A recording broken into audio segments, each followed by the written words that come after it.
warahmatullahi wabarakatuh. Salam dan bahagia. Jumpa lagi dengan Desi Herliansari, calon guru penggerak angkatan 9. Video kali ini adalah koneksi antar materi modul 2.3 coaching untuk supervisi akademik. Rubrik yang diukur adalah 1. Pemikiran reflektif terkait pengalaman belajar. 2. Analisis untuk implementasi dalam konteks calon guru penggerak. Dan 3. Membuat keterhubungan. Rubrik 1. Pemikiran reflektif terkait pengalaman belajar. Indikator pertama, pengalaman atau materi pembelajaran yang baru saja diperoleh, berisikan konsep coaching secara umum. Coaching didefinisikan sebagai sebuah proses kolaborasi yang berfokus pada solusi, berorientasi pada hasil dan sistematis, di mana coach memfasilitasi peningkatan atas performa kerja, pengalaman hidup, pembelajaran diri, dan pertumbuhan pribadi dari coachee. Paradigma berpikir coaching yaitu tindakan untuk dapat membantu rekan sejawat untuk mengembangkan kompetensi diri mereka dan menjadi otonom. Pentingnya perlu memiliki paradigma berpikir coaching terlebih dahulu. Sedangkan paradigma berpikir coaching adalah 1. Fokus pada coachee atau rekan yang akan dikembangkan. 2. Bersikap terbuka dan ingin tahu. 3. Memiliki kesadaran diri yang kuat. Dan 4. Mampu melihat peluang baru dan masa depan.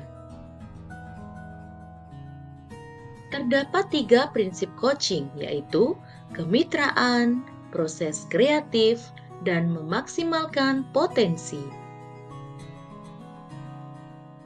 Kompetensi inti coaching. 1. Mengajukan pertanyaan berbobot.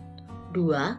Mendengarkan dengan aktif. Dan yang ketiga, kehadiran penuh atau present. Coaching menggunakan alur percakapan Tirta. Tirta kepanjangan dari T. Tujuan awal, I. Identifikasi, R. Rencana aksi, dan TA yaitu tanggung jawab.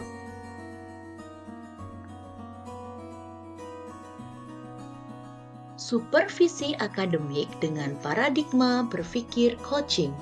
Dalam pelaksanaannya, ada 2 paradigma utama dalam menjalankan proses supervisi akademik yang memberdayakan, yakni paradigma pengembangan kompetensi yang berkelanjutan dan optimalisasi potensi setiap individu.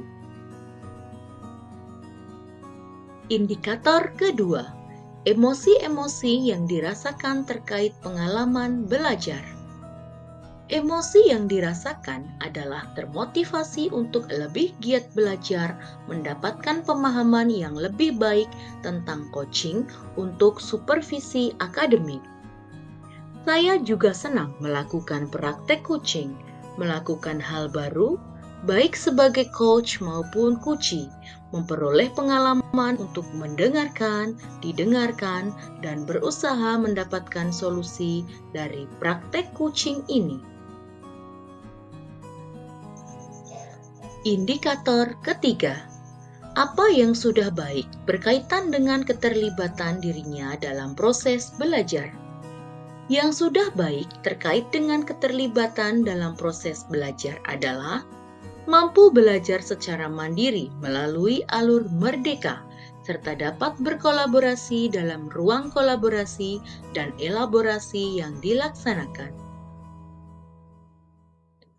Indikator keempat, apa yang perlu diperbaiki terkait dengan keterlibatan dirinya dalam proses belajar? Yang masih perlu diperbaiki adalah saat di mana saya berlaku sebagai coach dan belum dapat presence atau hadir sepenuhnya untuk coachee. Saya menyadari terkadang masih memikirkan hal lain ketika menjadi coach. Saya harus lebih fokus dan tidak memikirkan hal-hal di luar kegiatan coaching pada saat itu. Indikator kelima, keterkaitan terhadap kompetensi dan kematangan diri pribadi. Setelah mempelajari modul tentang coaching untuk supervisi akademik ini, saya memiliki pengetahuan baru mengenai praktek coaching. Saya menjadi semakin mantap menjalankan tugas sebagai guru di sekolah, yang mana seringkali diajak berkeluh kesah oleh siswa maupun rekan sejawat terkait permasalahannya. Rubrik 2. Analisis untuk implementasi dalam konteks calon guru penggerak. Indikator 1. Memunculkan pertanyaan kritis yang berhubungan dengan konsep materi dan menggalinya lebih jauh. Pertanyaannya, bagaimana penerapan coaching dalam supervisi akademik di sekolah? Jawabannya, dalam pelaksanaannya, supervisi akademik lebih sering dijadikan penilaian, bukan berfokus pada pengembangan diri guru. Hal ini menjadikan rasa kekhawatiran tersendiri bagi guru. Akan tetapi, dengan diterapkannya coaching dalam supervisi akademik, tingkatan supervisor dan guru adalah mitra dan bukan lagi atasan bawahan, sehingga proses pengembangan diri guru akan lebih baik. Indikator 2. Mengolah materi yang dipelajari dengan pemikiran pribadi sehingga tergali wawasan atau insight baru. Coaching untuk supervisi akademik akan menunjang peran guru sebagai pemimpin pembelajaran yang akan mewujudkan pembelajaran yang berpihak kepada siswa sehingga siswa bisa memaksimalkan potensi yang dimilikinya. Prinsip, kompetensi, dan alur coaching jika dilakukan dengan tepat akan bisa menghasilkan komunikasi kemitraan antara coach dan coachee yang efektif sehingga bisa menghasilkan solusi dari permasalahan yang dihadapi. Indikator 3. Menganalisis tantangan yang sesuai dengan konteks asal calon guru penggerak, baik tingkat sekolah maupun daerah. Pengawasan dan penilaian dalam supervisi akademik. Selama ini, supervisi akademik hanya berfokus pada pengawasan dan penilaian, sehingga guru kurang bisa mengembangkan potensi dirinya dan cenderung merasa cemas, bahkan ketakutan saat akan disupervisi. Tantangannya adalah bagaimana ke depan kita mengubah mindset supervisi yang mulanya berfokus penilaian menjadi berfokus untuk mengembangkan potensi diri guru. Indikator 4. Memunculkan alternatif solusi terhadap tantangan yang diidentifikasi. Alternatifnya adalah 1. Menyosialisasikan konsep coaching dalam supervisi akademik kepada semua kepala sekolah dan pengawas. 2. Menyosialisasikan konsep coaching untuk supervisi akademik kepada para guru melalui seminar, webinar, KKG, diskusi, atau kegiatan bersama lainnya.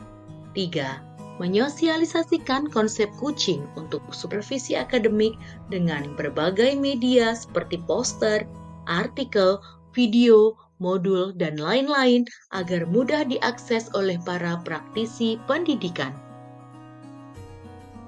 Rubrik 3. Membuat keterhubungan.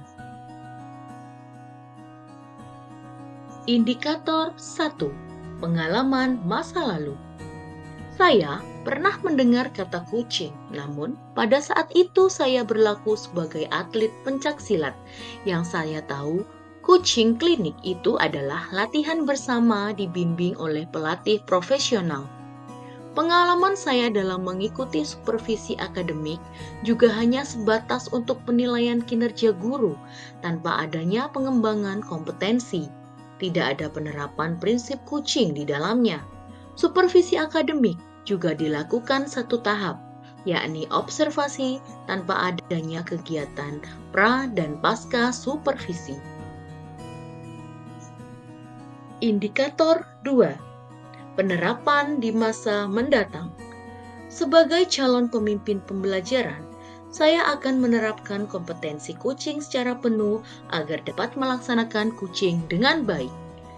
Selain itu, prinsip-prinsip kucing yang akan saya laksanakan dalam supervisi akademik di sekolah, sehingga supervisi tidak hanya sebatas penilaian saja, tetapi mampu mengembangkan potensi diri kucing agar lebih maksimal.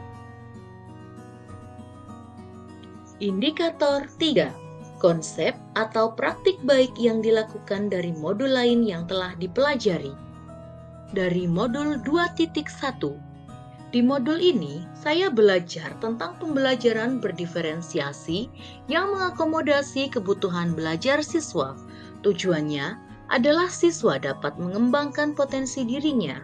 Di modul 2.3 ini, saya mempelajari proses kucing yang juga bertujuan memaksimalkan potensi yang dimiliki kucing dalam menyelesaikan permasalahan yang dimiliki.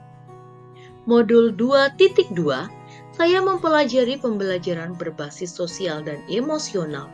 Salah satu materinya yaitu praktik mindfulness untuk mewujudkan kesadaran diri. Dalam kegiatan kucing, praktik mindfulness dapat diterapkan untuk mendukung kompetensi inti kucing, yaitu adanya kehadiran penuh, mendengarkan aktif, dan melontarkan pertanyaan berbobot. Indikator keempat, informasi yang didapat dari orang atau sumber lain di luar bahan ajar pendidikan guru penggerak.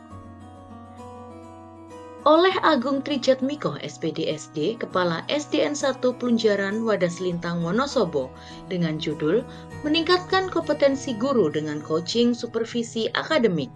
Informasi kedua yang didapatkan dari https://jatengtribunnews.com yang berjudul Meningkatkan Kompetensi Guru dengan Coaching Supervisi Akademik. Demikianlah koneksi antar materi modul 2.3 ini saya sampaikan. Terima kasih. Wassalamualaikum warahmatullahi wabarakatuh.